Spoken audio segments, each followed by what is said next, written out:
우리는 지난주에 그리스도로 말미암아 새 창조된 신자는 하나님의 택하신 자요 하나님의 사랑을 받는 자답게 거룩하게 살아야 된다라는 걸 살펴봤습니다. 자, 그리스도로 말미암아 새 창조된 자의 그 신자다운 생활의 근거가 뭐냐? 그 근거가 바로 여러분 뭐였어요? 그리스도가 우리의 모든 죄를 지고 십자가에 죽으실 때 우리 또한 옛사람이 그와 함께 다 벗어져 버렸다는 것이에요. 이것은 논리적 순서지 시간적 순서가 아닙니다. 시간적인 건 동시적인 거예요. 그뿐만 아니라 우리는 이제는 새 사람을 입었다. 이게 다 과거형입니다. 완료된 거예요. 자, 그리스도를 믿음으로 우리는 옛사람을 벗어버렸고 새 사람을 입은 거예요. 자, 그래서 우리는 어느 정도냐? 우리를 창조하신 이의 형상을 따라 지식에까지 우리는 새롭게 하심을 받은 자예요. 이게 무슨 말이죠? 지금까지의 나의 어떠한 경험, 내가 알고 있었던 것, 또는 어떤 전통적으로 내려왔던 어떤 것, 이것이 아니에요. 이제는 뭐예요? 그리스도의 말씀이 내 안에 풍성하게 통치하고 다스리게 함으로 내가 산자로 살아갈 수 있게 되는 거예요. 이게 지난주 얘기입니다. 자, 이 모든 근거가 그리스도라는 거예요. 그리스도. 그래서 매번 얘기할 때마다 그리스도가 우리를 위해서 죽으셨고 죽은 자가 되어 다시 살리심을 받은 것처럼 우리 또한 그 그리스도 안에서 죽고 살고 그리고는 마침내 장차 그리스도와 함께 그 영광에 참여하게 되는 이 모든 것이 그리스도로 말미암았다는 것입니다. 자, 이게 지난주 얘기였습니다. 자, 그러면 여러분 이게 뭐지요? 늘상 두 번에 쪼개면 설교가 왠지 그럴 것 같아서 한 번에 해보려고 하다 보니 지난주에도 조금 시간이 없어서 그냥 지나가 버린 부분이 있어요. 자, 보십시오. 신자는 그러기에 그리스도로 말미암아 새 창조된 자이고 지식에까지 새롭게 하심을 받은 자라면 여러분 어떻게 해야 돼요?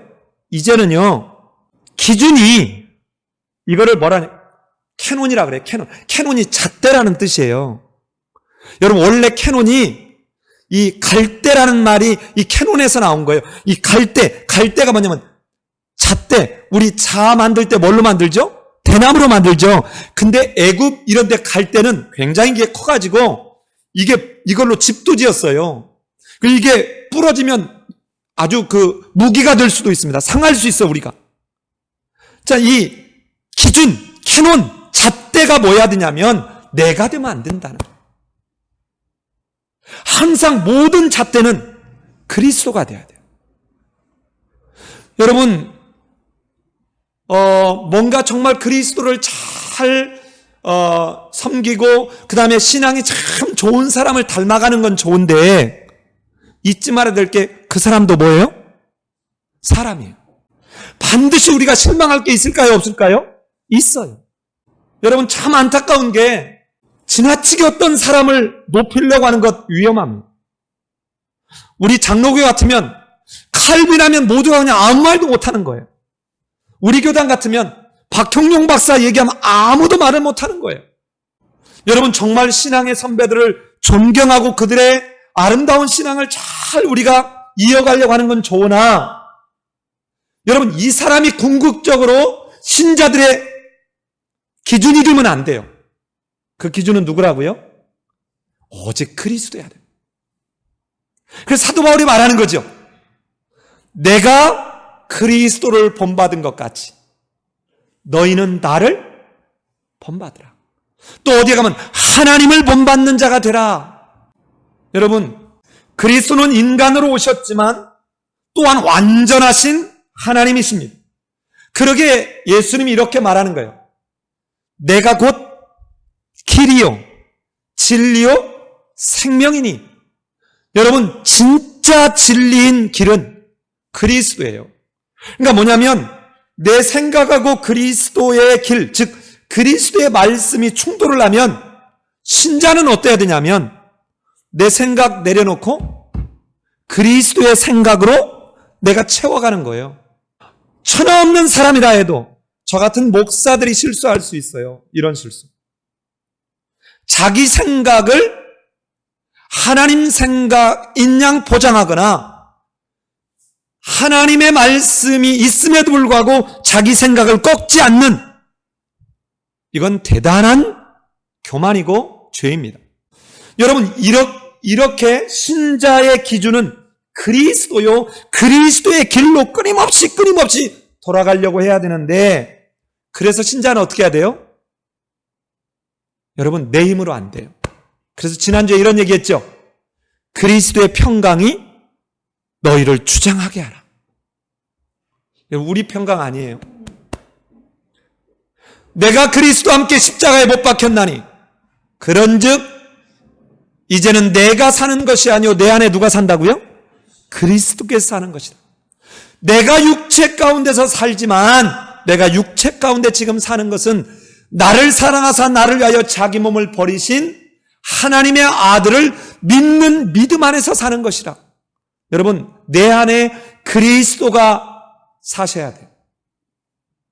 근데 내 안에 내가 살을 때 아무리 하나님의 말씀이 있어도 이 말씀을 받아들이려고 하지 않습니다. 이 말씀으로 내 생각을 바꾸려고 하잖아요.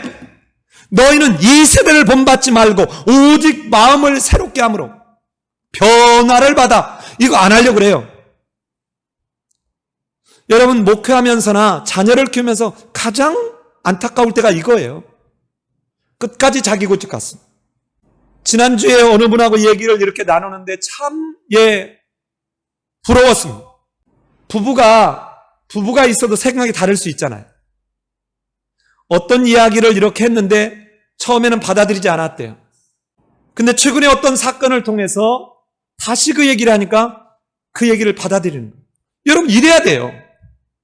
그런데 끝까지 자기 고집 부리면서 하나님의 말씀이든 아니든 여러분 이러고 있는 것은 결코 신자의 길이 아닙니다. 신자가 그리스도의 길을 가는 것은 먼저는 그리스도의 평강이 우리를 주장해야 돼요. 여러분, 빌립보서 4장 6절 7절에서 그래서 말하는 거예요.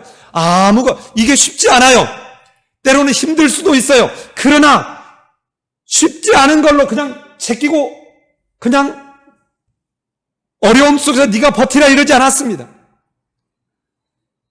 아무것도 염려하지 말고 오직 모든 일에 기도와 간구로 너희 구할 것을 감사함으로 하나님께 아뢰라. 그리하면 모든 것 다 해결해 주겠다고 하지 않았어요. 그리하면 모든 지각에 뛰어나신 하나님의 평강이 그리스도 예수 안에서 너희 마음과 생각을 지키시리라. 여러분, 이 그리스도로 말미암은 평강, 지난주에 말했던 두 번째가 뭐예요? 그리스도의 말씀이 너희 속에서 풍성하게 작동되게 하라, 영향을 주게 하라, 통치하게 하라 이 말. 여러분, 통치하게 하려면 어떻게 해야 돼요? 알아야 통치할 거잖아요. 하나님 말씀 모르는데 어떻게 하나님 말씀으로 여러분 풍성하게 거하게 합니까? 마지막 세 번째가 뭐였어요? 너희가 말을 하든지 어떤 행동을 하든지 무슨 일을 하든지 주의 이름으로 해라. 이게 뭐예요? 주의 이름으로 해라? 주의 영광을 위해서. 이때 이름이라는 말은 그 권위와 그의 능력을 인정하는, 그에게 영광을 돌리는 이 말이에요. 그래서 성경에서 이런 말씀하죠. 먹든지 마시든지 무엇을 하든지 뭐를 위해서요? 주의 영광을 위해서 하라. 이 말을 이제 오늘 하는 본문으로 보면 죽게 하듯 하라 이 말. 자, 이게 지난주에 본 거예요. 왜 지난주에 한 걸 잠시 제가 다시 한번 정리했냐면 오늘 볼 본문만 따로 보면 안 돼요. 이어가야 됩니다. 자, 화면 한번 보십시다. 이게 3장 1절로 4장 6절 그리스도 안에서의 거룩한 생활이에요. 자, 그러면 여기는 크게 두 가지입니다. 자, 보세요. 그리스도로 말미암아 새 창조 된 자는 두 발을 땅에 딛고 살고 있지만, 그러나 그가 가져야 될 원료와 가치는 어디 거라 그랬죠? 위의 것이에요. 하나님 나라입니다. 이것이 위, 하늘 이런 뜻이에요. 그래서 뭐예요? 한 단어로 얘기하면 위의 것을 찾으라, 추구하라. 위의 것을 관심을 기울이라. 이게 바로 그겁니다. 원리적 지침이에요. 자, 그리고 오늘 하는 게 뭐예요? 이제 이 새 창조된 신자다운 삶을 말하는데 한 단어로 얘기하면 어떻게 하라고요? 죽게 하듯 하라. 이 말. 죽게 하듯 하라. 자, 위에서는 이렇게 세 가지가 있었고요. 자, 밑에도 몇 가지가 있어요? 세 가지가 있습니다. 자, 3장 18절로 4장 1절까지가 그리스도인 가정 안에서의 관계입니다. 그리고는 4장 2절로 4절은 기도이고, 그 다음에 4장 5절 6절은 비그리스도인과의 관계성 속에서 얘기하고 있습니다. 자, 여러분 여기에 우리가 조금만 관심을 가지면 재밌는 현상을 발견할 수 있습니다. 자, 보세요. 새 창조된, 그리스도로 말미암아 새 창조된 거듭난 이 그리스도인에게 당부하는 첫머리가 뭐예요? 가정이에요. 여러분, 그런데 성경에서 맨 처음에 창조로 지음을 받은 아담의 이야기의 첫머리가 뭘로 시작해요? 가정으로 시작해요. 여러분, 이때는 하나님과 교제가 이루어졌습니다. 자, 그런데 아담과 하와가 범죄함으로 하나님과 관계가 깨어져 버렸어요. 자, 이제 그리스도로 말미암아 관계가 다시 회복되었습니다. 화목하게 되었어요. 이 화목하게 된 신자 그리스도인에게 첫머리에 말하는 걸 지금 뭔 얘기하고 있다고요? 가정 얘기하고 있다고요. 여러분, 왜 이게 이렇게 중요한가요? 가정이요, 하나님 나라의 구성 요소예요. 다른 말로 얘기하면 하나님 나라의 모델, 천국의 모델하우스예요. 여러분, 이걸 조금 확장한 게 이게 신앙 공동체인 교회예요. 그래서 교회가 하나님 나라의 인큐베이터요, 학교라면 가정은 하나님 나라 곧 천국의 연습장이요, 천국의 훈련소입니다. 자, 인큐베이터에서, 학교에서 배운 걸 가지고 가서 어디에서요? 집에서. 여러분, 집은 최소한 세 가지의 관계를 가질 수 있습니다. 첫 번째는요, 부부의 관계입니다. 두 번째는요, 부모와 자녀 관계예요. 세 번째는요, 형제와 형제 관계입니다. 자, 이런 것들이 더 모여지고 모아진 게 이게 뭐예요? 사회이고 국가예요. 세상 나라에서도 국가를 구성하는 최소 단위가 바로 가정이에요. 가정. 가구라고요. 자, 이제 그리스도로 말미암아 새 창조된 그리스도인들에게 신자다운 생활을 얘기하는 실천적인 측면의 첫머리에 가정을 얘기하는 것은 굉장히 시사하는 바가 커요. 여러분, 이 가정의 소중함을 놓치면 안 됩니다. 여러분, 사단이, 뱀으로 둔갑한 사단이 아담과 하와로 이루어진 이 가정 속에 약한 고리인 하와를 유혹해서, 여러분, 하와가 선악과를 따먹고 아담도 이걸 먹었습니다. 그런데 여기에 안타까운 하나님이 나타나서 아담아, 아담아, 하나님이 찾아오셨을 때 이 아담이 뭐라고 얘기한 줄 아세요? 하나님이 내게 주신 여자가 내게 주기로 먹었나이다. 잘 보세요. 관계를 깨뜨립니다. 처음에는 하나님이 내게 주신 저 여자가 내게 줘서 그렇습니다. 그런데 이 하와는 누가 지었죠? 하나님이 지었어요. 결국은요, 사단이 하나님을 향해서 직접 공격을 하면 대항을 해봐야 안 되는 거예요. 근데 이 하나님의 나라를 구성하는 최우수단위인 뭐요? 가정을 파괴한다.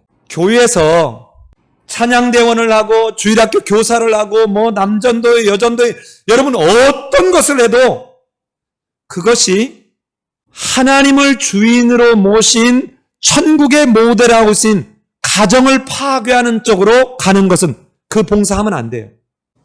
예컨대 들어볼까요?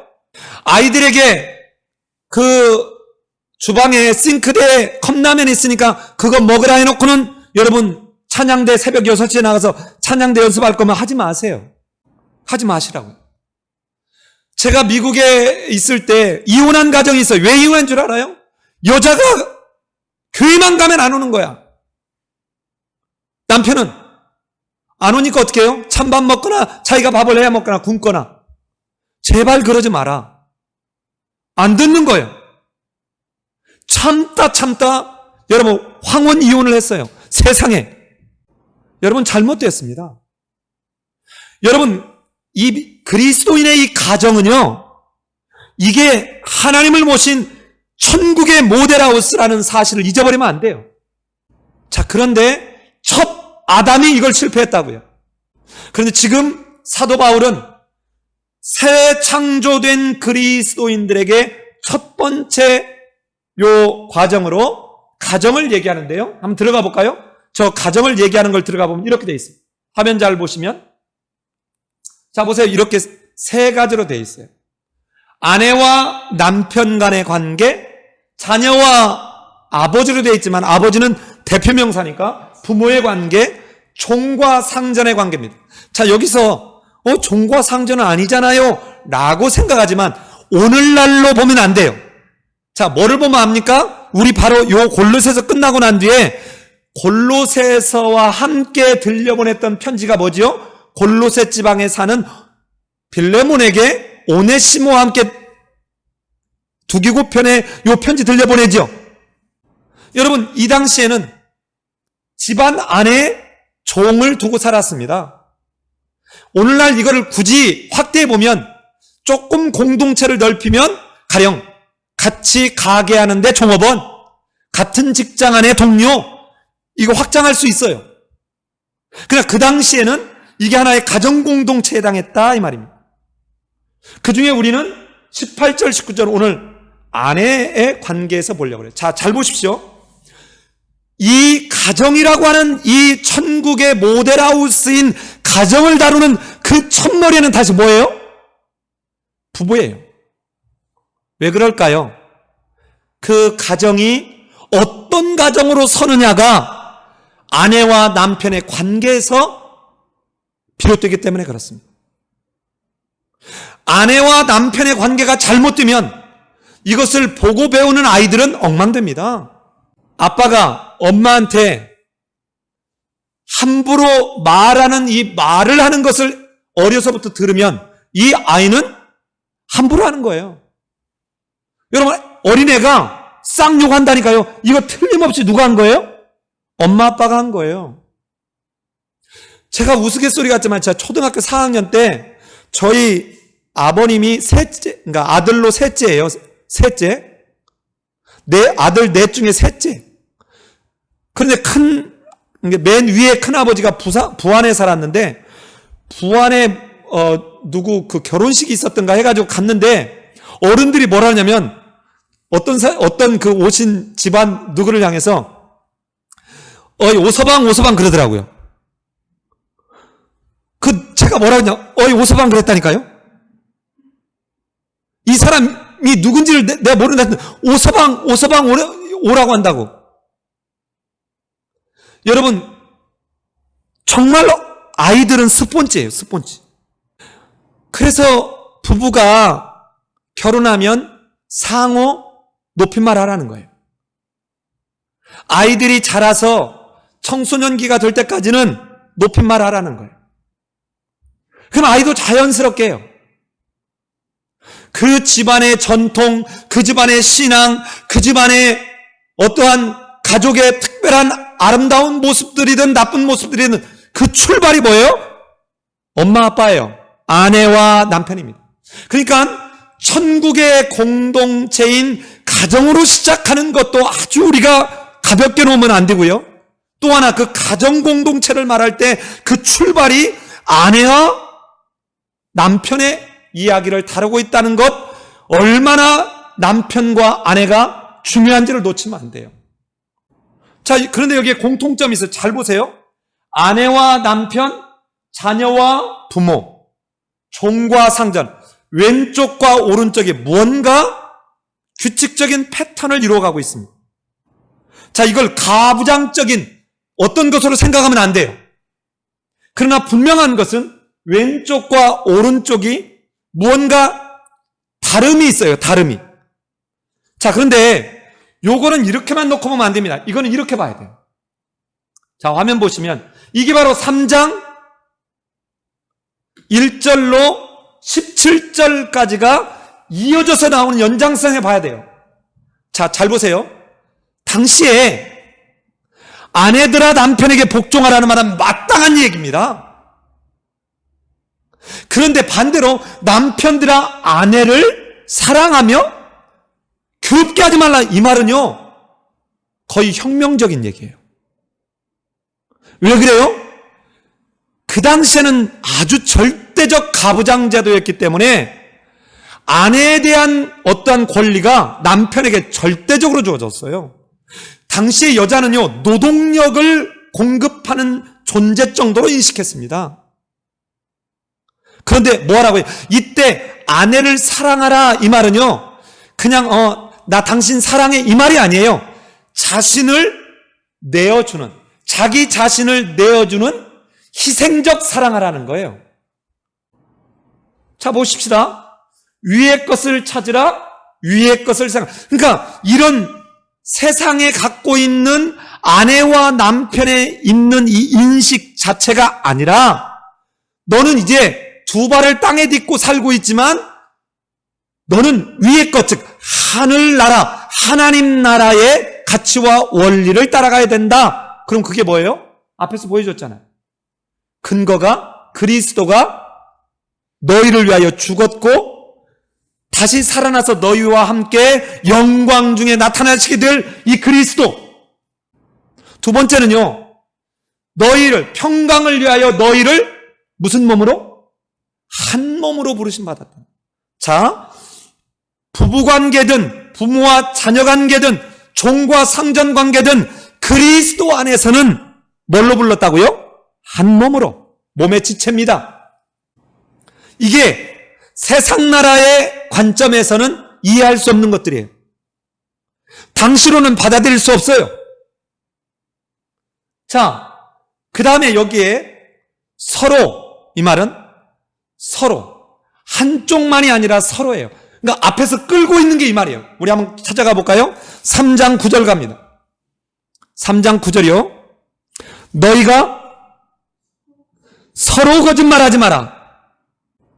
자, 그리스도인이 그래야 되는데 요 말이 지금 밑에도 실제 실천적 방의 모습에서도 이게 같이 간다고요. 13절 가볼까요? 13절 갑니다. 누가 누구에게 불만이 있거든 서로 용납하며 피차 용서하라. 자, 여기서도 서로 피차라는 말이 나왔죠? 자, 또 어디를 가냐면 16절 갑니다. 그리스도의 말씀이 너희 속에 풍성히 거하여 모든 지혜로 피차 가르치며 권면하라. 자, 여기 보면 4번에 걸쳐서 서로 피차입니다. 서로 피차예요. 자, 오늘 이 본문은 골로새서, 빌레몬서와 함께 갔던 에베소서를 가보면 또 비슷함이 있습니다. 자, 우리 잠시 에베소서 5장 21절 한번 가봅시다. 에베소서 5장 22절이 자, 오늘 본문하고 비슷해요. 아내들이여 자기 남편에게 복종하기를 주께 하듯 하라 이랬잖아요. 자, 그런데 이 본문은 우리말로 여기서 자른 게 잘못이에요. 헬라어로 보면 21절이 출발이에요. 자, 21절 같이 한번 읽어봅시다. 21절 시작. 그리스도를 경외함으로 어떻게 복종하라? 피차 복종하라. 자, 그러면 한쪽이 일방적인 게 아니죠. 자, 그러면 자, 화면 봅시다. 그러면 저런 원리와 근거를 가지고 오른쪽에 보세요. 서로 뭐 하지 마라? 거짓말하지 마라. 그리고 서로 뭐 해라? 용납하라. 피차 뭐하라? 용서하라. 피차 뭐하라? 가르치고 권면하라. 어떻게 한 것처럼? 주께서 그렇게 하신 것처럼. 모든 근거의 바탕이 누구라고요? 그리스도라. 자, 요거를 가지고 이제 우리 빠른 속도로 정리해 가보겠습니다. 자, 18절 갑니다. 아내들이여 남편에게 복종하라 그랬습니다. 자, 여러분 여기에 보면 복종하라라는 말이 나왔고요. 이 복종하라는 말은 이런 말이에요. 여러분 굴종이나 지배 아래 무조건 따라야 된다 이런 말이 아니에요. 자, 잘 들으셔야 됩니다. 이때 말했던 이 헬라어로 이 복종하라는 말의 뜻은 질서를 따라 세워진 그 권위 아래 자신을 자발적으로 둔다 이 말이에요. 즉 질서를 따라 세워진 그 권위에 자기 자신을 그 권위 아래 두다 이런 뜻이에요. 여러분 그러니까 무조건 맹종을 하거나 비겁하지만 어쩔 수 없이 상명하복 굴종하라 이 말이 아니에요. 자, 요거를 여러분 이해를 돕기 위해서 화면을 보시면 자, 이렇게 세 단계가 있잖아요. 자, 1번, 2번, 1번, 2번, 1번, 2번 해놨잖아요. 구분하려고. 자, 이걸 한 말을 이렇게 살펴보면 자, 여기 복종하라, 사랑하라 그랬어요. 여기는 순종하라, 화나게 하지 말라. 여기는 순종하라, 의와 공평을 베풀라 이랬습니다. 잘 보시면요. 아내와 남편과의 관계에서 한 말이나 자녀와 부모, 종과 상전, 저 복종하라를 순종하라라고 번역할 수도 있습니다. 그런데 쓰는 단어가 달라요. 자, 볼까요? 아이고, 저게 먼저 나오면 안 되는데. 저기 보면 쓰는 헬라어 단어가 달라요. 자, 이 말은 부부관계는 상하관계가 아니라는 거예요. 자, 하나님이 세우신 질서를 따라서 자기 자신을 그 권위 아래 자발적으로 순종함으로 두는 것이 저 휘포다소라는 복종하다는 의미입니다. 자, 그런데 밑에 순종하라 순종하라고 쓰는 휘포쿠라는 이 단어는 무슨 말이냐면 상하 관계 속에서 한쪽이 명령을 하면 이 상하 관계 이쪽은 그 명령을 선택할 권리가 없는 거예요. 선택할 권리가 없는 속에서 아래에서 듣고 이거를 집행해 가는 것, 이게 밑에 있는 표현이에요. 자, 다시 보면 이미 아내들아 남편에게 복종하라는 이 복종의 의미는 남편 밑에 이렇게 굴종하거나 상하관계로 밑에 있다는 의미가 아니라고요. 그 세우신 질서 안에서 누가 세웠어요? 하나님이 세웠습니다. 하나님이 세우신 질서 안에서 그 권위 아래 자발적으로 자기 자신을 두는 거예요. 자, 그러면 하나님이 세우신 질서가 뭔지를 잠깐 봐야 되겠죠? 자, 화면 봅니다. 자, 보시면 이걸 안 옮겨놨나요? 거기 한번 볼래요? 막 동그라미 그림 없어요? 자, 보세요. 자, 이거 일단 넘어가고. 자, 여기 있어요. 잘 보세요. 우리 로마서에서 이런 거 배웠잖아요. 자, 성도가 있고 권세자들이 있어요. 자, 모든 권세가 하나님께로 말미암았기 때문에 이 권세자들에게 순복하라고 그러죠. 제가 로마서 설교할 때 이거 얘기했습니다. 자, 보세요. 왜 권세자들에게 순종해야 되냐면, 왜 순종해야 되냐면, 자, 순종하는 거예요. 복종하는 거예요. 왜 그래요? 하나님이 권세자들을 뭐 했으니까? 세우셨으니까요. 이 질서를 누가 했다고요? 하나님이 했다. 그러면 자, 보세요. 성도가 이렇게 권세자들에게 순종하는 것은 곧 누구에게 복종하는 것과 같은 의미예요. 그들을 세우신 하나님께 복종하는 의미예요. 여기까지만 설교하면 안 된다고요. 그런데 우리나라 대형교회 목사님들이 여기까지만 설교를 해놔가지고 독재자인 전두환에게도 그 정권에게도 순종하는 것처럼 해놨고 전두환 장군을 위해서 기도하는 이 말도 안 되는 짓을 교회들이 했다고요. 자, 봐요. 권세자들이 하나님이 세웠음을 인정하고 그 하나님께 뭐 할 때? 복종할 때. 이거 얘기했잖아요. 자, 그럼 봐요. 이거 똑같은 걸 봐요. 저 속에서 만약에, 보세요.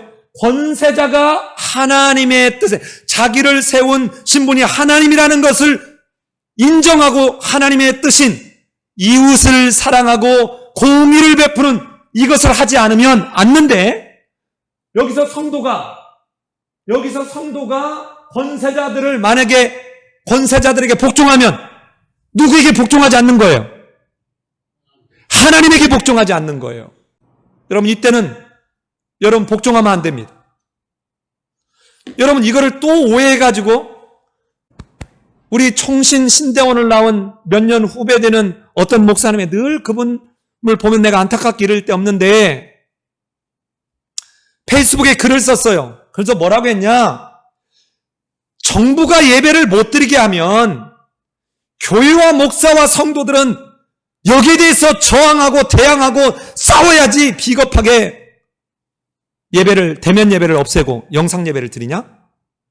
회개하라고.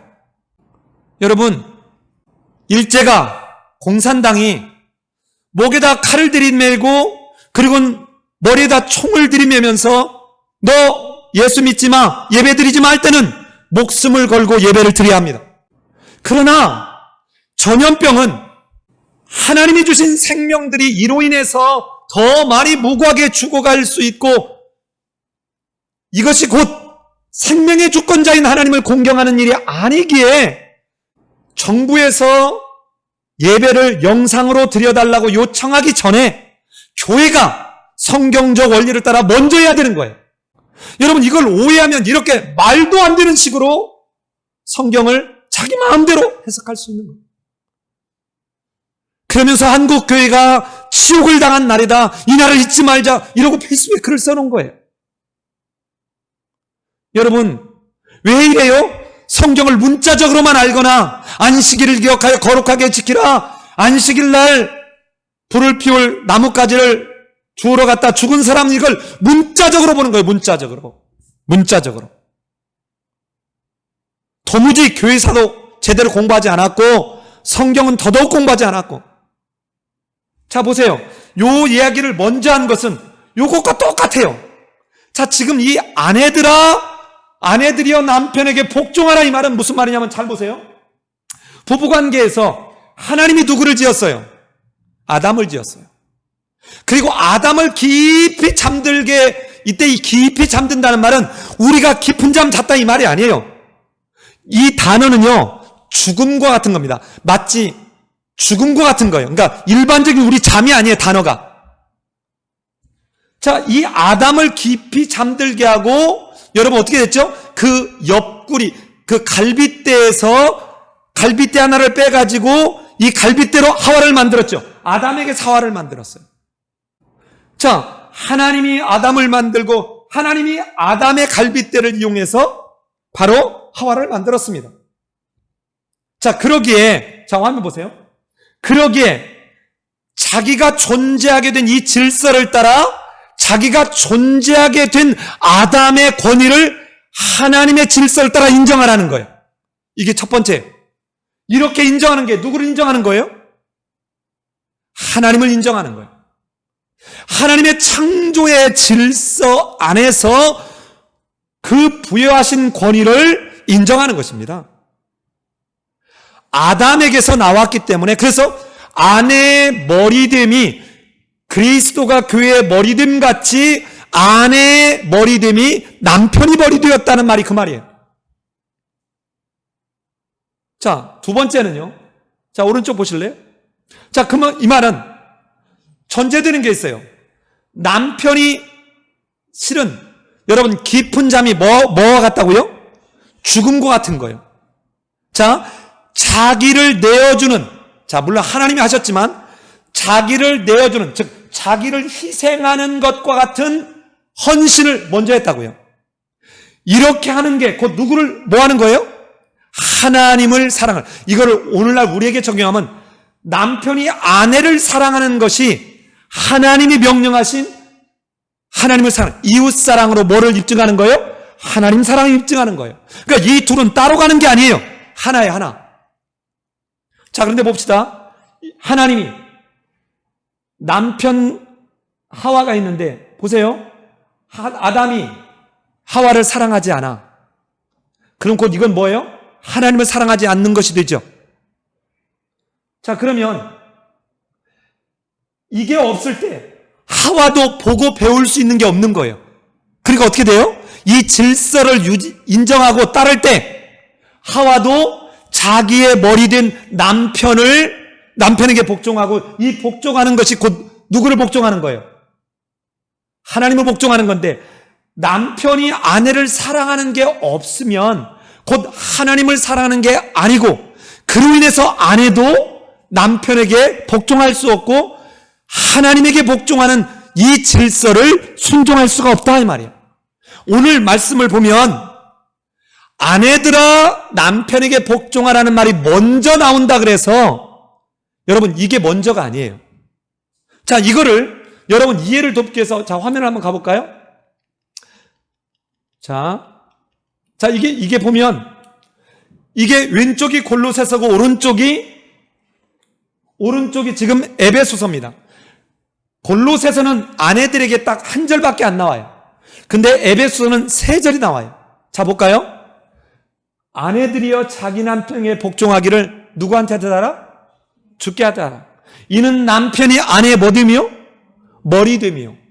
자, 하나님의 창조의 질서로 아담에게서 나왔습니다. 두 번째, 그리스도께서 교회의 머리 됨 같이, 이건 뒤에 또 설명해 볼게요. 그가 바로 몸의 구주시라. 그러므로 교회가 그리스도에게 하듯 아내들도 범사에 자기 남편에게 복종할지니라. 여기서 핵심이 뭐냐? 잘 보시면 바로 이거예요. 주께 하듯. 또 그리스도께서 교회의 머리 되심과 같이. 자, 이거를 아까 그림으로 나와 있는 걸로 돌아가면 이걸 내가 여기서 조정할 수가 없어가지고. 자, 이 근거가 그리스도와 교회예요.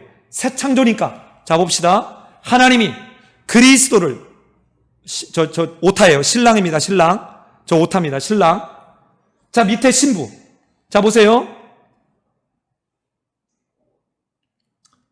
자, 이 그리스도가 어떻게 했죠? 자기를 내어주는 희생적 대속의 사랑했죠. 희생적, 이게 왜 안 넘어가요? 희생적 대속의 사랑했어요. 이게 뭐예요? 하나님의 말씀에 순종한 하나님 사랑이었습니다. 자, 그래서 신부인 교회가 어떻게 돼요? 그리스도께 뭐 하죠? 예, 복종하는 거예요. 이 그리스도께 복종하는 게 곧 누구에게 복종하는 거예요? 하나님께 복종하는 거예요. 자, 그리스도가 교회에게 하신 것 같이 그렇게 해야 된다는 거예요.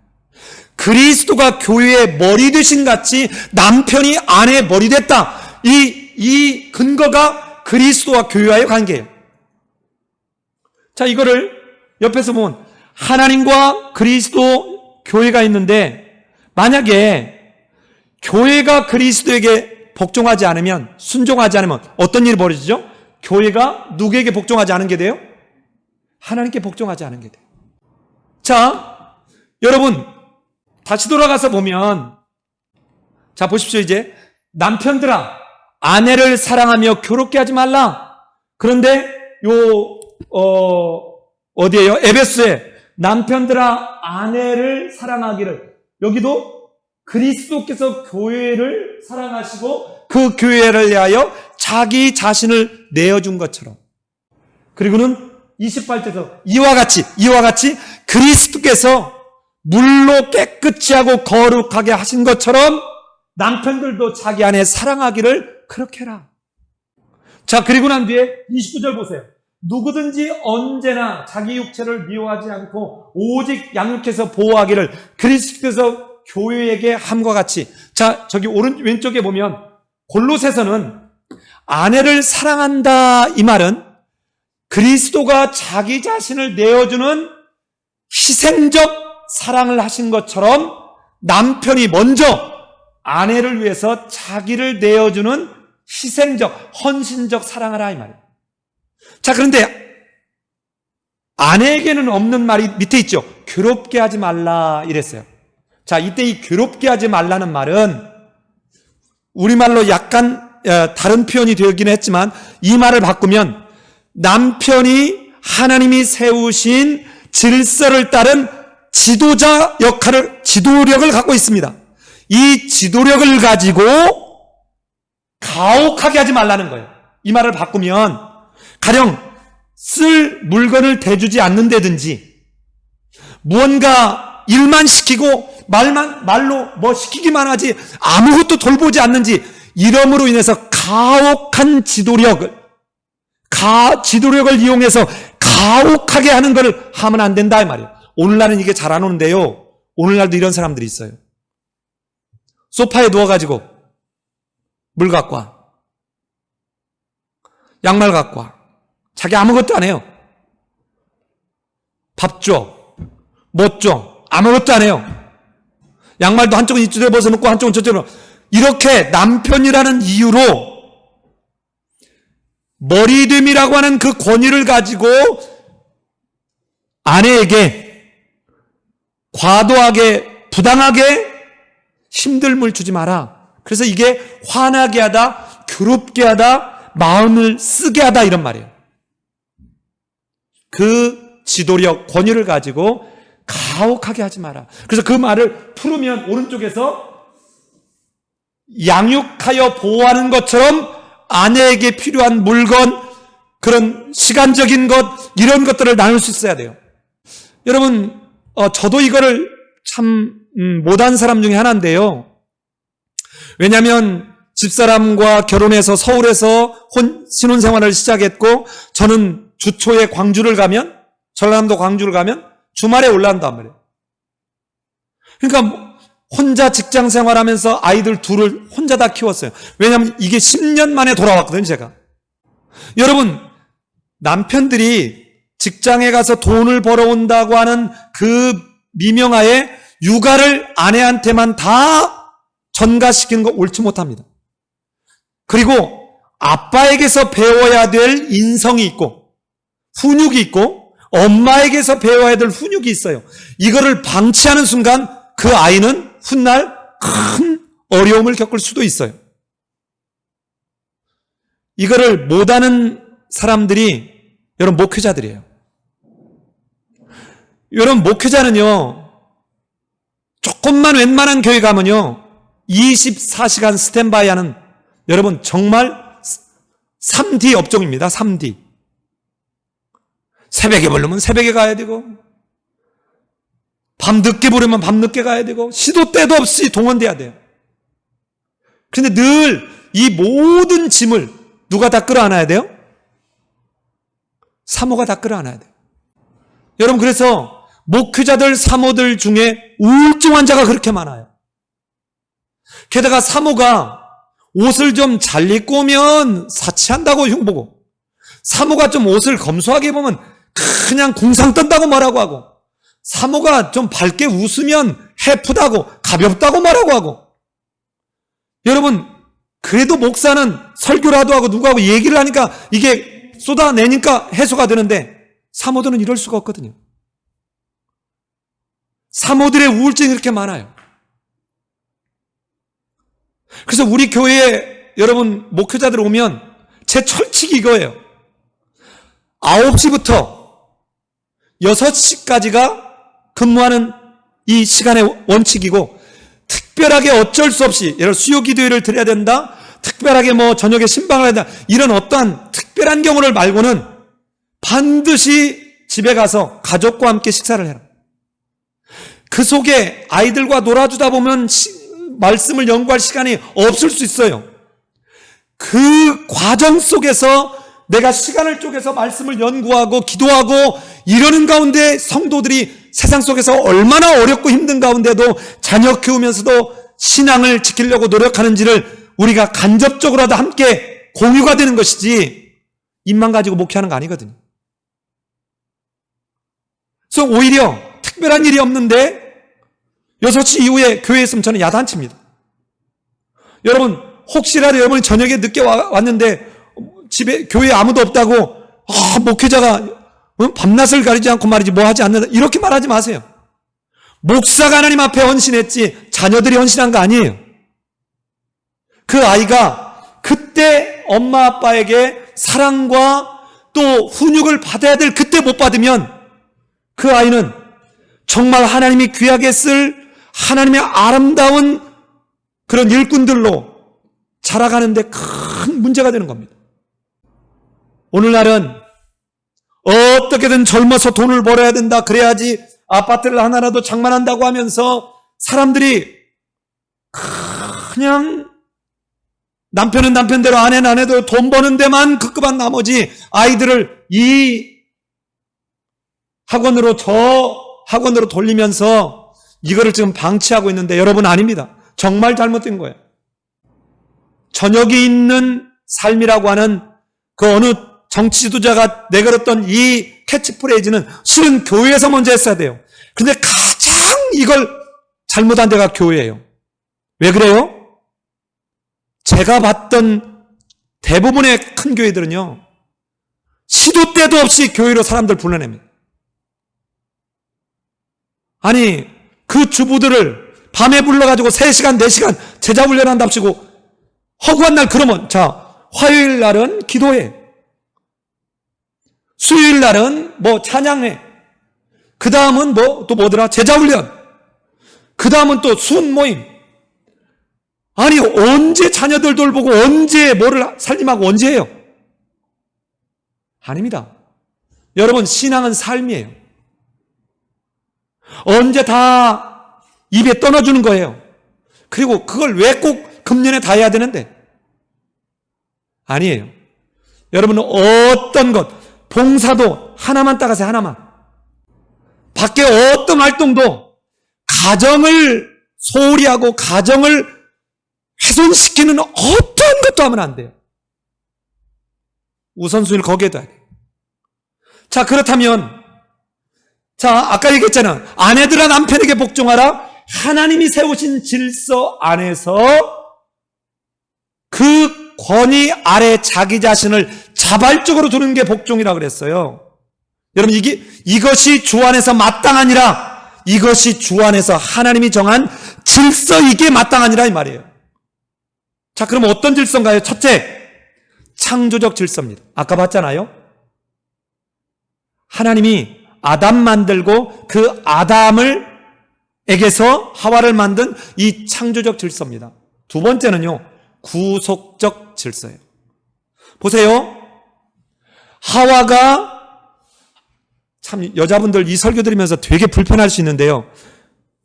여자가 선악과를 따서 먹고 나는데 여보 당신도 먹어봐고 줬어. 여러분, 이게 뭔 줄 알아요? 이게 다스리는 거예요. 여러분, 통치를 뭘로 하죠? 말로 해요.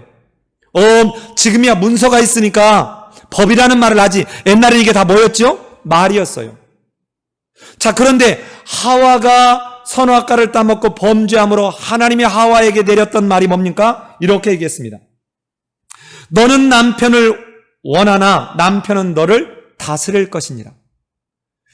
그래서 뒤에 보면 여자들은 교회에서 잠잠하라. 남편의 지도 아래에 있어라 이 말이에요. 여러분, 이거를 남편 밑에 상하관계로 어떤 있으라 이 말이 아닙니다. 그래서 메추엘이라는 사람이 주석을 썼는데 이 주석에서 뭐라고 했냐면 이런 말을 했어요. 메추엘리가. 그 메추엘리는 여자가 남자의 지배를 받도록 머리에서만 그 재료를 뽑은 게 아니라 또 남자가 발로 짓밟아도 되는 존재로 여기지 않도록 발에 있는 어디에서 재료를 삼아서 만든 것도 아니고 남자와 동등한 같은 위치에서 다만 하나님의 질서만을 강조한 것이죠. 남자와 동등한 지위를 가지도록 어디에서요? 옆구리에서 갈빗대를 뽑아서 하나님이 만드셨다라고 그의 주석책에서 그렇게 말하고 있습니다. 여러분, 이 옆구리에 뭐가 있죠? 심장이 있습니다. 이 갈빗대는 심장과 장기들을 이렇게 보호하는 거예요. 그런데 히브리 사람들의 그 의식구조 속에 사랑이 어디서, 마음이 어디서 나오느냐? 이 장기에서 나온다고 봤어요. 그러니까 옆구리 갈빗대라는 말은 다른 말로 얘기하면 여러분 뭐예요? 사랑입니다. 사랑. 이 원천적으로, 그래서 예수님께서 십자가에 죽을 때 병사들이 옆구리를 찔렀잖아요. 이 갈빗대라는 말이 70인경에서 옆구리라는 단어하고 같은가요? 필로라라는 같은 단어예요. 그런데 에베소에서, 에베소 몰라요? 저기 보면 이는 곧 물로 씻어, 옆구리에서 예수님께서 흘리신 그 창에 찔려 흘리신 모든 물과 피로 씻어, 이 말이에요. 예수님의 십자가의 보혈로 세워진 교회를 말하는 것이죠. 그러기에 이제는 이 아내들에게 지금 말하는 거예요. 아내들에게 너는 남편을 사모하지만 남편이 너를 다스리게 될 거다. 여러분, 세 번째는 하나님께서 그리스도를 통한 구속으로 인한 새 창조의 질서에서 아내들은 남편의 권위 아래 자발적으로 그 아래 둬야 돼요. 이거는 무슨 상하관계를 말하는 게, 지배적 관계 아니에요. 주도권 싸움이 아니에요. 그게 바로 에베소에서 말한 것입니다. 남편이 아내의 머리됨이 그리스도께서 교회의 머리됨과 같음이니 그가 바로 몸의 구주시라. 아담으로 인해서 하와가 존재했어요. 그리스도로 인해서 교회가 존재한 것처럼 아담으로 인해서 교회가 존재했어요. 하와가 존재했어요. 따라서 디모데전서 2장 11절에 가면 이렇게 얘기했습니다. 여자는 일체 순종함으로 조용히 배우라. 여자가 가르치는 것과 남자를 주관하는 것을 허락하지 아니하노니 오직 조용할지니라. 여러분, 요즘 여자분들이 목사 안수를 받습니다. 이 목사 안수, 여자 목사 안수를 줄 거냐 말 거냐를 가지고 굉장히 다툼이 많아요. 우리 교단은 주지 않아요. 이것을 남녀 차별로 보면 안 돼요. 아까 얘기했잖아요. 남편들아 아내 사랑하는 걸 어느 정도 먼저 사랑하래요?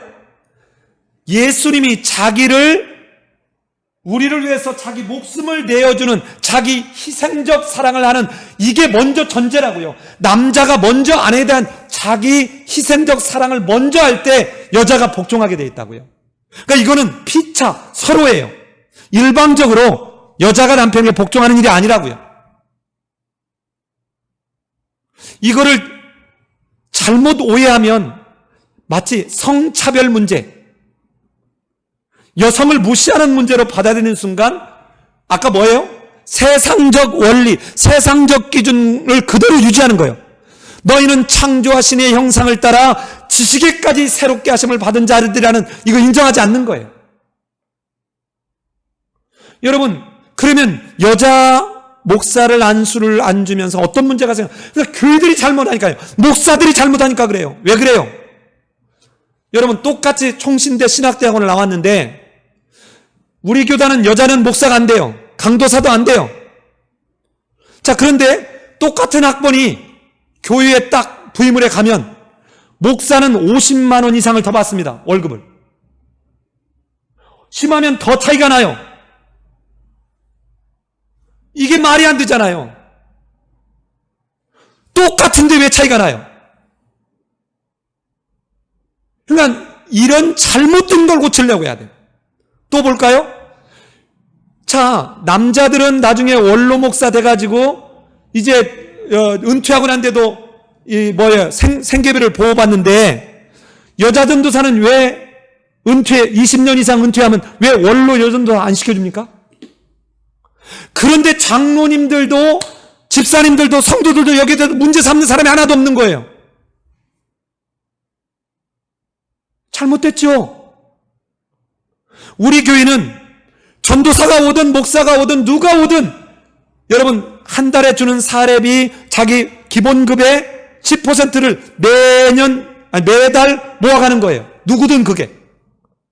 그게 시간이 지나면서 누적돼 갑니다. 첫 해는 10%, 그 다음엔 11%, 그 다음에 가면 한 12%, 좀 서서히 올라가요.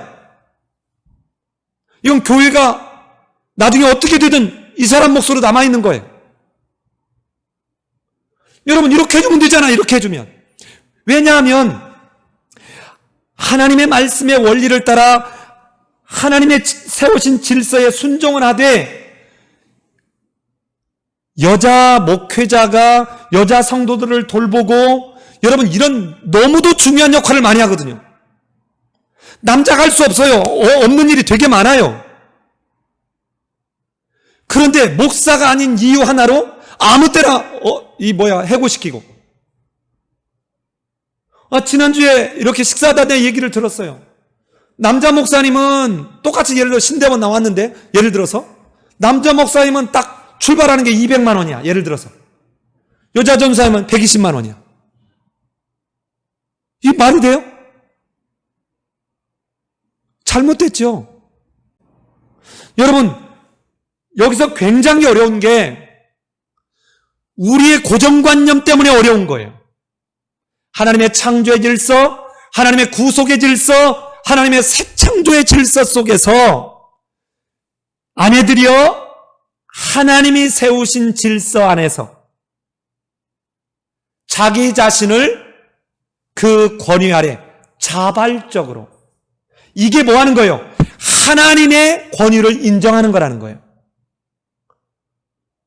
여러분, 지금 영상으로 예배를 드리고 계실 우리 모든 여성도님들, 이 부분을 정말 잘 이해하셔야 돼요. 자, 이 말은 남편이 어떠해도 상관없이 그 앞에 여러분 해야 된다, 이 말을 하는 게 아니에요. 자, 이제 남편들에 관한 이야기를 잠시 살펴볼까요? 그러기 전에 남편에 대한 이 복종을 피브리서는 베드로전서에서는 이렇게 정리해 줬습니다. 사라가 아브라함을 주라고 칭하여, 이 주인 하나님을 칭하는 아도나이입니다. 주라고 칭하여 순종한 것과 같이 너희도 선을 행하고 아무 두려운 일에도 놀라지 아니하면 그의 딸이 된 것이니라. 사라를 예로 듭니다. 아내들에게 순종하라는 말을 당부하면서 그 밑에 예를 드는데 사라 예를 들어요. 여러분, 이건 구약시대 예수님 오기 전에 있었던 일이죠? 아니요. 베드로전서 3장 6절에서 적어도 한 70년대, 80년대경에 지금 얘기하는 거예요. AD.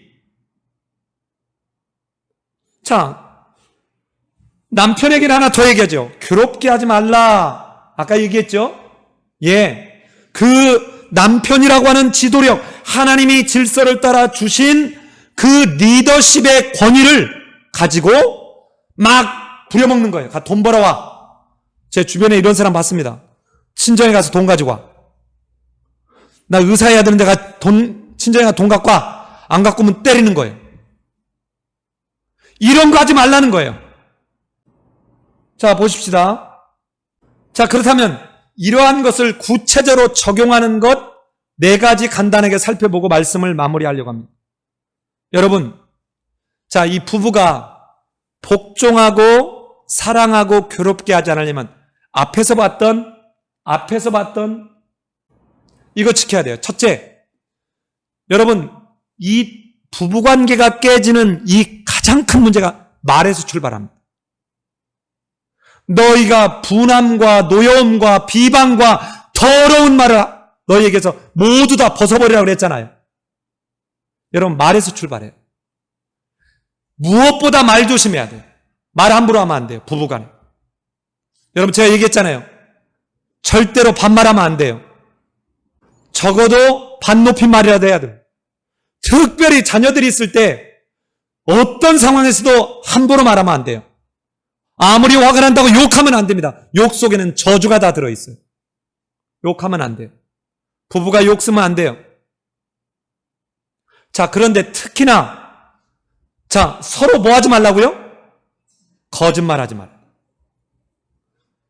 여러분, 거짓말은요, 한 번 내뱉으면 24개의 거짓말로 확대될 수 있습니다. 자, 제가 간단하게 2개만 예를 들겠습니다. 남편이나 아내 모르게 비자금 갖고 있는 거 거짓말입니다. 회사에서 수당 나오는 거 따로 제2구자 만들어 놓고 다 거짓말이에요. 거짓말이에요. 그거 하면 안 돼요. 예수 믿는 사람 그거 하면 안 돼요. 여러분, 두 번째, 윤리적으로 거짓말하면 안 돼요. 어떤 이유로든 배우자가 아닌 이성하고 아내 모르게 관계 가지면 안 돼요. 식사를 해도 내가 어떤 연유로 누구를 만나서 식사할 예정이다. 아내에게 알려줘야 돼요. 남편에게 알려줘야 됩니다. 나중에 알고 난데 그거 이거였어. 아니, 옳지 못해요. 이 말은 그만큼 그 복종하는 의미를 담고 있고 그만큼 존중하는 의미를 담고 있는 거예요. 여러분, 한국 사람이 정말 잘 못하는 것 중에 하나가 뭔지 아세요? 자, 밖에서 회식하고 난 뒤에 우리 집 가자. 2차 우리 집 간다. 아내는 지금 자고 있습니다. 이처럼 무례하고 무식하고 여러분, 있을 수 없는 폭력이 남자들에게 의해서 자행되고 있는 거예요. 아니요. 어느 정도 존중해야 되냐면요, 아무리 사람들이 나보고 공처가요 기처가라고 흉을 보도 전화로 내가 지금 사람들 데리고 가도 되겠냐고 아내하고 상의하고 아내가 동의하면 데리고 가는 거예요. 오늘 이후에 우리 성도님들은 마치 이것이 자기가 집에서 왕처럼 남자답게 사는 것이냐, 웃기는 소리, 말도 안 되는 소리입니다. 아주 폐영무도한 짓입니다. 그러나 여러분, 어떤 이유로든 필요할 때 도와주려고 그랬다, 그럴듯한 선한 의도를 갖고 말하지만 감추고 숨기고 속이는 것은 사단적 속성입니다. 두 번째는요, 서로 용납해야 돼요. 한쪽만이 아닙니다. 서로 용납하는 거예요. 여러분, 잘못이나 죄를 용납하라는 말이 아닙니다. 이때 서로 용납하라는 말은요, 무시하지 말라는 말이에요. 상대방의 말을 존중하는 거예요. 상대방의 문화를 존중하는 거예요. 상대방이 가지고 있는 생각을 존중하는 거예요. 그런데 어느 때 부부간에 얘기하다 보면 당신은 아무것도 모르면서, 여러분, 이거 잘못된 거예요. 그런 생각을 하고 있구나. 그 사람이 볼 땐 내가 잘못된 거예요. 이때 용납한다는 건 상대방이 있는 그대로를 존중한다는 말이에요. 여러분, 결혼할 때 제가 늘 당부하는 게 이겁니다. 나하고 다르다고 상대방 집안의 가문이나 전통을 무시하지 마라. 맞춰가라. 여러분, 용납한다는 것은 한쪽에서만 무조건 거기에 따르라는 거 하면 안 돼요. 내 것을 따르라고 강요하면 안 돼요. 맞춰가는 거예요. 이게 용납이에요. 그런데 많은 경우에 결혼하면 남자들이 여자를 자기에게 자기에게 맞추기를 강요하는 경향이 있어요. 제가 왜 이야기를 지금 오늘 길게 말해요?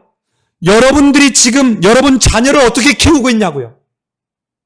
걔들이 금방 결혼해야 되는데 엄마 아빠가 그러면서 다투는 거 보면 결혼 안 하고 싶어요. 자, 보세요. 얼마나 제가 우스갯소리 어디에 있는 걸 제가 한번 여러분 읽어볼게요. 다른 남자가 하나하나 물으면 참 꼼꼼하다고 말하면서 내가 꼼꼼하게 물으면 쫌생원처럼 따진다고 탓한다. 다른 남자가 웃기는 이야기를 하면 유머스럽다라고 하면서 내가 웃기는 이야기를 하면 남자가 싫었다고 오히려 탓한다. 다른 남자가 친절하게 대하면 참 따뜻하다고 말하면서 내가 다른 여자에게 친절하면 딴 생각 있는 것 아니냐고 탓한다. 봐요. 여러분, 용납이라는 말은 내게 적용할 때하고 상대방에게 적용할 때가 똑같아야 되는데 다 자기 생각대로만 따라오도록 이것을 용납이라고 생각하면 이타적 관점 가져야 돼요. 반대로 볼까요? 그래서 이런 남자가 그런답니다. 남자가 지갑 속에 사진을 꺼내보면서 내가 이런 여자와도 살고 있는데 세상에서 견뎌내지 못할 일 무엇이 있겠는가? 이러면서 견딘다는 거예요. 얼마나 당했으면. 그럼 여자 편에서는 이런 얘기 한답니다. 다른 여자가 꼬치꼬치 물으면 참 꼼꼼하다고 하면서도 내가 꼬치꼬치 물으면 여자가 속이 좁아가지고 그런다고 핀잔을 주는 남편. 내가 잘 챙겨 입으면, 다른 사람이 잘 챙겨 입으면 참 센스가 있다라고 하면서 내가 잘 챙겨 입으면 얼마 주고 샀냐고 살림을 제대로 못한다라고 핀잔 준다는 거예요.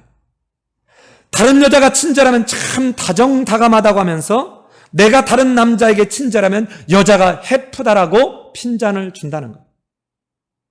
그래서 여자들이 남편 없을 때 그런데요. 지갑 속에서 남편 사진을 꺼내면서 내가 이런 인간하고도 사는데 세상에서 뭘 못할 일이 있겠는가? 여러분, 상대방의 부족함과 연약함도 있는 그대로 받아들이는 거예요. 인정하는 거예요. 상대방의 어떤 그런 모습, 그러니까 이런 것으로 인해서 다투지 않으니까 어떻게 돼요? 너 나 좋아, 나 너 좋아, 너네 집안 돈 많아, 이런 것으로 결혼하면 안 돼요. 하나님 앞에 기도하는 가운데 정말 하나님이 내게 짝져 주신 배필인지를 해야 되는데 요즘은 너무 쉽게, 심지어는 부모들도 좋은 학교 나왔다, 직업이 빵빵하구나, 전부 세상적 관점. 세 번째는요, 저 세 번째 보세요. 피차, 뭐라고요? 용서해야 합니다. 어떻게 해요? 주께서 용서하신 것 같이 너희도 그렇게 해라. 여러분, 이 부분에요, 참 많은 사람들이 실수합니다. 제가 이렇게 학교에서나 집에서나 어느 때 이렇게 다투거나 또는 힘든 일이 있을 때 대부분의 사람들이 어떤 실수를 하냐면요, 미안해. 그러면 어떻게 해야 돼요? 내가 너한테 미안하다고 했으니까 너는 마땅히 나를 용서해야 돼. 아닙니다. 여러분, 용서하라는 말은 상대방이 용서할 때까지 잘못했다고 하는 거예요. 상대방은 아직 이 상처가 해결이 안 됐는데 아무 영혼도 담지 않고 진정성도 담지 않고 미안해. 당신이 화났다면 미안해. 그것도 조건도 하잖아. 화났다면 미안해. 여러분, 이래놓고 어떤 일이 벌어지냐면요, 미안해 놓고는 바로 몇 분 뒤에 아무 그런 미안함 없이 깔깔대고 웃습니다. 그러면 이 상처를 받은 사람은 어떻게 될까요? 이게 이 사람이 진정성이 없었구나, 이 모습이 뭘로 와요? 2차 가해로 오는 거예요. 자, 누군가에게 성희롱을 당했고 성폭행을 당했는데 와가지고 미안하다고 무릎 꿇고 사과하고 나는데 그 뒤에 가서 아무렇지도 않게 그 사람 만나도 아주 웃으면서 너무 행복하게 사는 이 모습이 이 사람한테는 2차 가해가 되는 거예요.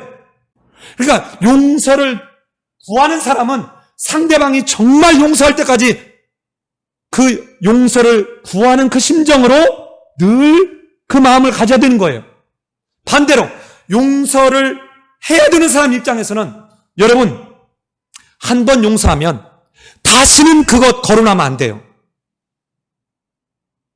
그런데 어떤 경우에 이 문제 용서하겠다고 해놓고 난데 얼마 전, 그런데 있잖아, 지난번에 네가, 그리고 이거 다시 끄집어내갖고 또 다시 꺼내갖고 또, 그러면 어떻게 돼요?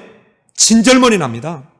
하나님도 너희가 만일 죄를 고백하면 동이 서에서 먼 것 같이, 너희가 주음같이 붉을지라도 흰눈같이 내가 기억조차 안 하겠다. 이게 성경적 원리예요. 한 번 용서했으면 다시 거론하면 안 돼요. 여러분, 그래서 이 용서가 얼마나 힘든지, 여러분, 내가 몇 번씩 용서해야 되니까?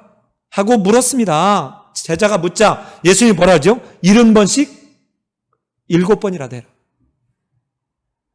여러분, 얼마나 용서하는 게 이성적으로는 되지만 감정적으로는 어려워요. 여러분, 끊임없이 끄집어내서 나 자신을 다시 말씀 앞에 복종케 하려고 하는 이 과정이 한 사람과 있는 게 여러분 490번이 걸릴지도 모른다고. 이건 횟수적 의미가 아니라, 제가 언젠가 말씀드렸죠.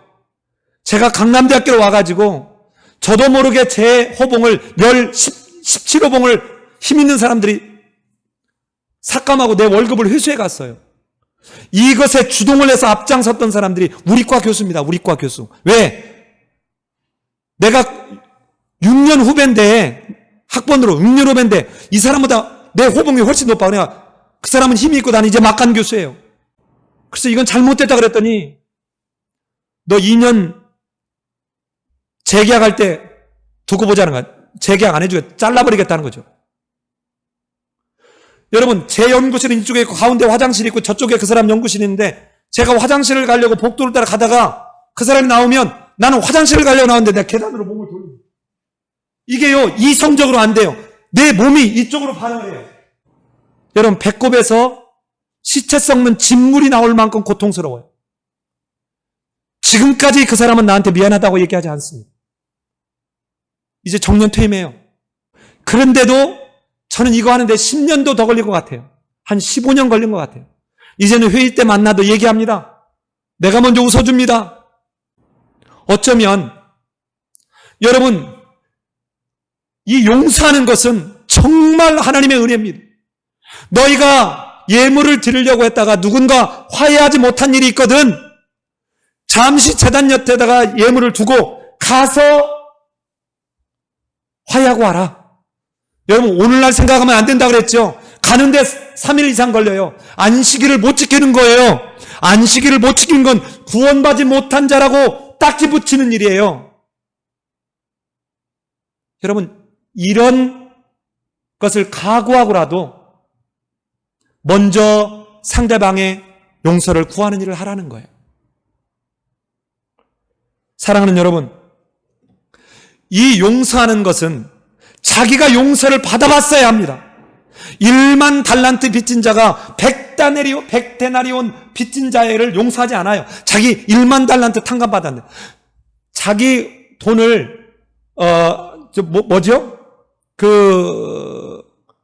하루 품삯을 10만 원으로 계산을 해봤더니 여러분 1만 달란트, 은 1만 달란트가 얼마냐면요 6조 원이에요. 6조 원 대 100데나리온이면 1000만 원이에요.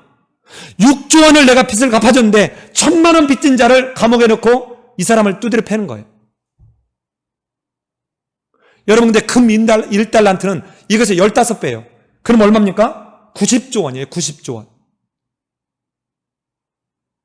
내가 그리스도 예수로 말미암아 영원한 죽음 가운데 서서 새 생명을 얻게 되었다라고 하는 이 기쁨과 감격을 정말 용서받음을 누려본 사람이 용서할 수 있는 거예요. 여러분, 이거 없으면 그냥 이성적으로만, 관념적으로만 용서했다고 하는 거예요. 그리고 뒤에서는 여러분 아주 뿌듯뿌듯 일을 가는 거죠. 마지막으로 자, 네 번째, 피차 뭐 하라고요? 피차 가르치고 권면하라. 설명하고 때로는 훈계해라. 부부도 이래야 됩니다. 잘 설명해줘서 알게 해야지. 아담이 하나님의 말씀을 듣고 하와에게 잘 설명해줬어야 돼요. 사랑하는 여러분, 그 하나님 나라의 모델하우스인 아담과 하와의 가정공동체가 하나님이 임재하신 가운데 시작했다가 왜 비극으로 바뀌었나요? 바로 피차, 가르치고 권면하는, 이게 제대로 작동하지 않았습니다.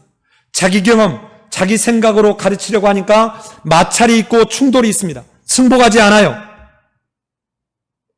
성경은 가르치고 권면하기 전에 그리스도의 말씀이 너희 속에 풍성하게 거하도록 하라라고 말씀합니다.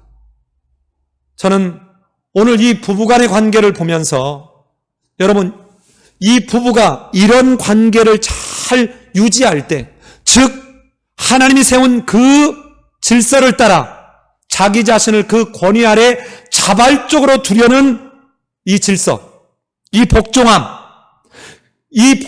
이끌어내기 위한 남편의 자기 희생적 사랑과 그의 필요를 채워주는, 양육하고 보호하고 보살피는, 이것이 선행되어야 한다는 이 부부간의 이 모습, 이게 될 때 우리 다음 주에 보게 되는 자녀의 문제가 해결됩니다. 사랑하는 성도님들, 이번 주 한 주간에 설교를 듣고 그냥 흘려버리지 말고 나는 지금 남편으로서 아내를 그리스도가 자기 자신을 내어주신, 교회를 위하여 내어주신 것 같이 아내를 위하여 지금 내어주고 있는 것인가? 그리스도가 교회에게 필요한 것들을 공급하시고 은혜를 허락하시는 것처럼 나는 지금 아내의 필요와 쉼을 위해서 나는 지금 공급하고 있는가? 아내들은 나는 그러한 남편에게 그 하나님이 세우신 질서 안에서 남편에게 지금 자발적으로 그 아래 나 자신을 두는 복종함이 있는가? 여러분 진지하게 성찰해 보시기를 바랍니다. 그것을 보고 듣고 배우는 여러분의 자녀가 복을 받느냐 아니면 고통 속에 부모의 전처를 밟느냐가 바로 여기에서 시작된다는 사실을 놓치지 마시기를 바랍니다. 같이 기도하겠습니다.